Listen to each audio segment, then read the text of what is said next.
दोस्तों, जब पाप का घड़ा भर जाता है तो फूटता ही है और बोरों में रखे हुए कैश में भी आग लग जाती है। दोस्तों, ऐसा ही एक केस है जहाँ के घर से लगे हुए स्टोर रूम में आग लग जाती है और वहाँ पे अनबर्न्ड मनी मिलती है, यानी कि अध जले नोट मिलते हैं। इसके लिए सुप्रीम कोर्ट ने अभी प्रेस रिलीज जारी कर दी है। तो दोस्तों, इनकम टैक्स के क्या रूल हैं, यदि किसी अध जले नोट मिलते हैं किसी व्यक्ति के घर में और इसके ऊपर कितना इनकम टैक्स लगता है, इसके बारे में इस वीडियो में डिस्कशन करेंगे और आपको वीडियो भी दिखाएंगे जो कि सुप्रीम कोर्ट के द्वारा शेयर की गई है और जो क्लैरिफिकेशन व्यक्ति से मांगे जाते हैं यदि उसके घर पे अध जले नोट मिलते हैं। दोस्तों, आप इस वीडियो को अंत तक देखें क्योंकि ये वीडियो बहुत इंपॉर्टेंट होने वाली है। दोस्तों, आप सभी लोगों के साथ ये शेयर भी करें और हमारी WhatsApp channel CS Satbir Singh को भी सब्सक्राइब कर लें ताकि आपको इनकम टैक्स के रेगुलर अपडेट आपके मोबाइल पे ही मिलते रहें। रेगुलर अपडेट के लिए CS Satbir Singh YouTube channel subscribe कर लें और नोटिफिकेशन बेल भी प्रेस कर दें।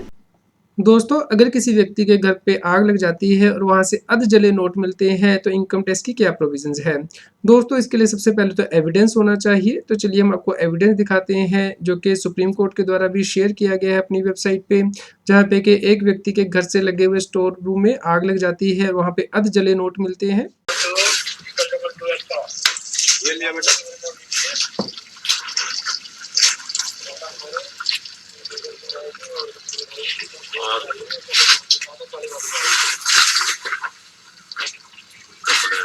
एकदम डबल टूर हो जाए।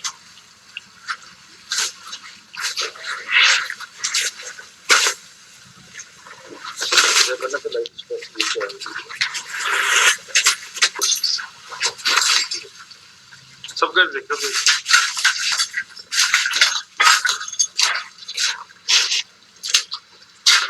ये भी लिया। महात्मा गांधी में आग लग गई भाई, वहां लिया।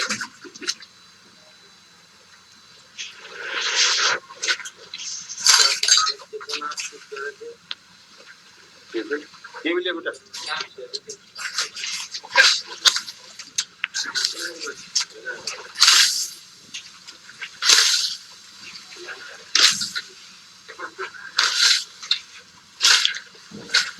राइट। तो दोस्तों, यदि एक बार एविडेंस मिल जाता है, सबूत मिल जाता है, तो उसके बाद क्वेश्चनिंग की जाती है। तो इनकम टैक्स डिपार्टमेंट द्वारा पूछा जाता है कि पैसा कहाँ से आया। तो इस केस में भी इंक्वायरी की गई और व्यक्ति से पूछा गया कि पैसा कहाँ से आया। चलिए हम आपको क्वेश्चन दिखा देते हैं जो कि इस केस में इन्वेस्टिगेशन के दौरान पूछे गए। इसे पूछा गया कि जो मनी या फिर कैश बर्न हुआ है उसके रिगार्डिंग प्रेजेंस कहाँ से आई, वहाँ पे स्टोर में वो पैसा कहाँ से आया। इसके अलावा सोर्स ऑफ मनी या फिर कैश जो कि रूम में मिला है वो क्या है, इसके बारे में पूछा गया। इसके अलावा ये भी इंक्वायरी की गई कि किस व्यक्ति ने वो जो कैश है या फिर अनबर्न्ड मनी है वो उस रूम से हटाई थी। तो इस प्रकार के जो क्वेश्चनिंग है वो पूछी जाती है।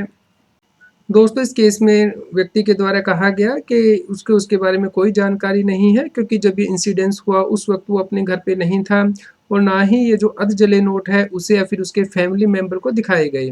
तो दोस्तों, इस केस में फर्दर इन्वेस्टिगेशन जो है वो की जा रही है, लेकिन हम आपको इनकम टैक्स की प्रोविजन के बारे में बताते हैं कि इसके लिए इनकम टैक्स एक्ट में क्या कहा गया है। दोस्तों, यदि किसी व्यक्ति के घर से मनी, बुलियन, ज्वेलरी, टेक्सटाइल मिलती है या अदर वैल्यूएबल आर्टिकल्स और वो उसका ओनर माना जाता है, जिसके बारे में वो नहीं बता पाता है कि उसके पास ये कहाँ से आया, इसका सोर्स क्या था, तो उस केस में इनकम टैक्स ऑफिसर इसे व्यक्ति की इनकम मान लेता है और इस केस में अनएक्सप्लेन्ड इनकम पे, अनडिस्क्लोज्ड इनकम पे हाई रेट से टैक्स लगाया जाता है। चलिए दोस्तों, हम आपको टैक्स रेट बता देते हैं कि इस केस में टैक्स कैसे लगाया जाता है, कितनी पेनल्टी लगती है।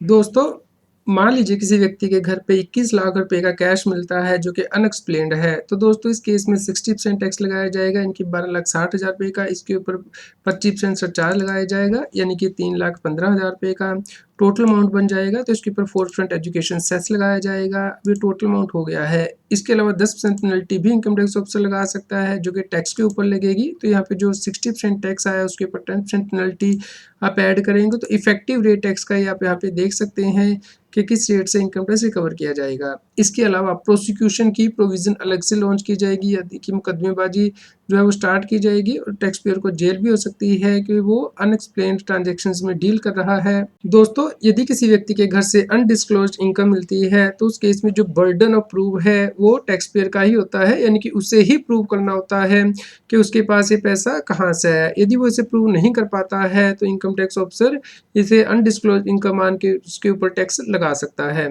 तो यहाँ पे आपको ध्यान रखना है कि आपके घर में या आपके घर के आसपास जो भी स्टोर रूम बने हुए हैं उसमें कोई भी ऐसी चीज़ कोई और व्यक्ति ना रख जाए जिसकी वजह से कि आपको कोई प्रॉब्लम हो जाए या फिर आपको कोई परेशानी खड़ी हो जाए।